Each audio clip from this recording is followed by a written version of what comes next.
Madame la présidente, madame la ministre, mes chers collègues, nous discutons ici d'un enjeu capital pour l'avenir de nos industries, pour notre agriculture, pour l'emploi et le développement des territoires. Les États-Unis, qui n'ont jamais été avares de mesures protectionnistes, engagent maintenant 370 milliards de dollars dans leur loi de réduction de l'inflation, auxquels s'ajoutent 52 milliards de subventions directes issues de leur CHIPS Act. L'objectif, développer leur industrie, leur technologie verte, sans concertation avec leurs partenaires, notamment l'Union européenne. L'affaire est extrêmement grave pour les secteurs stratégiques européens. C'est cette stratégie offensive que vient de confirmer le président des États-Unis cette nuit à l'occasion de son discours sur l'état de l'Union. En effet, les États-Unis incitent leurs citoyennes et citoyens à acheter des produits issus de leur territoire, des véhicules électriques, des batteries ou des panneaux solaires, en contrepartie d'allègements fiscaux ou de subventions directes. Les dirigeants nord-américains ont donc décidé d'amplifier la guerre économique pour regagner des parts de marché sur le marché mondial et stimuler leur croissance. Cet engagement pour le climat ne doit pas servir de prétexte pour affaiblir l'industrie et l'agriculture européenne. Ils seraient d'ailleurs plus crédibles, les Nord-Américains, s'ils ne renforçaient pas leur exploitation de gaz de schiste. La vérité est que cette décision se combine avec l'offensive guerrière de Poutine et le prétexte de l'environnement pour dominer de nombreux secteurs industriels.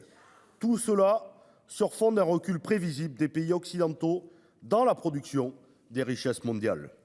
On avait déjà constaté leur prédominance sur l'industrie pharmaceutique ou numérique durant la période de la pandémie. Ils se renforcent maintenant contre l'Union européenne dans l'industrie de l'armement, l'énergie, les transports maritimes et le transport agroalimentaire. Aujourd'hui, ils cherchent à rendre leur pays attractif pour les entreprises d'avenir, celles qui mettront en place les technologies performantes de demain en captant pour leurs sociétés multinationales des savoir-faire, des brevets, des compétences et des entreprises. Ils le font évidemment en dehors des théories du libre-échange qu'ils prônent notamment à l'Organisation mondiale du commerce.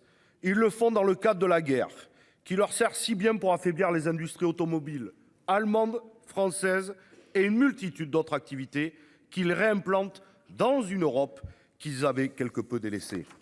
Ils le font en utilisant l'arme supplémentaire dont ils disposent, leur monnaie, la référence des échanges internationaux. Oui, le dollar est une machine de guerre qu'ils utilisent comme telle. Donc là où il y avait des enjeux stratégiques pour leur souveraineté, ils ont toujours orienté leur économie et ils l'ont toujours surtout maîtrisée. À ceci s'ajoute leur tentative de maîtriser la fourniture d'énergie. Face à un tel risque de perte de souveraineté économique pour l'Union européenne, nous ne pouvons pas rester les bras ballants. Surtout, nous n'avons aucun intérêt à nous asseoir encore dans leur fourgon. Déjà, on parle de plus en plus dans les milieux d'affaires de délocaliser une part de nos productions aux États-Unis et au Canada pour profiter d'une énergie moins chère. Ce serait une nouvelle catastrophe pour l'emploi. Nous pouvons nous défendre en consolidant nos marchés publics qui représentent de 14 à 19% du produit intérieur brut européen. Il convient donc de préparer notre industrie, nos services, notre agriculture pour relever les défis d'avenir, les transitions écologiques et technologiques numériques dans le cadre d'une planification sociale et écologique en investissement fortement dans les secteurs de la recherche-développement. Il existe dans les textes européens des dispositifs qui pourraient nous permettre de nous défendre. Le traité de Rome nous permet d'actionner la préférence communautaire pour taxer les importations nord-américaines comme une arme défensive. De même, lorsque des secteurs entiers sont à ce point menacés, il est possible de déclencher la clause de sauvegarde.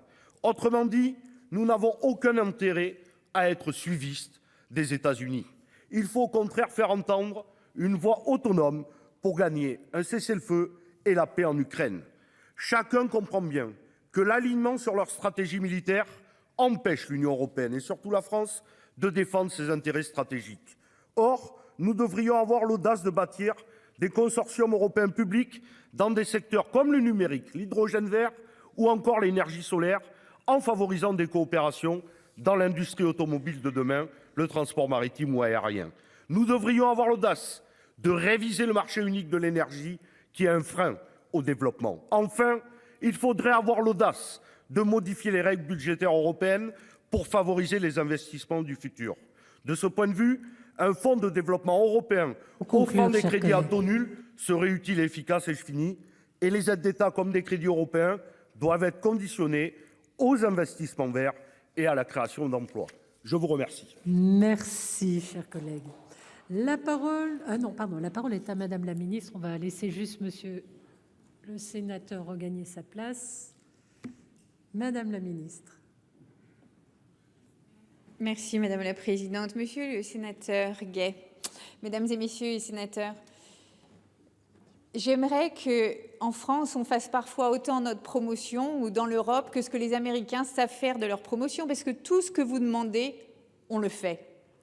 Là, la réforme des règles budgétaires, on va commencer par là, elle est en cours. Ensuite, ce n'est pas de montant qui nous perturbe avec les États-Unis. Nous avons mis l'équivalent, si ce n'est plus, sur la table en matière financière. La flexibilité et la rapidité de mise en œuvre, elle est dans les propositions de la Commission pour le Conseil européen de demain après-demain et ça fait consensus. La préférence européenne, nous avons une stratégie de Made in Europe et nous avons des normes, monsieur le sénateur, qui s'appliquent à 450 millions de personnes. Ce n'est pas rien, c'est même plus qu'aux États-Unis. Ça incite beaucoup à venir s'installer chez nous pour nous vendre des choses. Troisième chose, nous avons des instruments assertifs commerciaux que nous allons utiliser. Nous avons la 5G. Les Américains ne l'ont pas. Mais eux, ils font leur promotion. Nous, je n'ai jamais entendu personne faire la promotion de cela parfois dans ce côté de l'hémicycle. Et je vous rappelle que nous, Union européenne, sommes la région la plus avancée au monde en matière écologique. Nous sommes leaders, pas suiveurs, et nous comptons sur vous pour le faire savoir.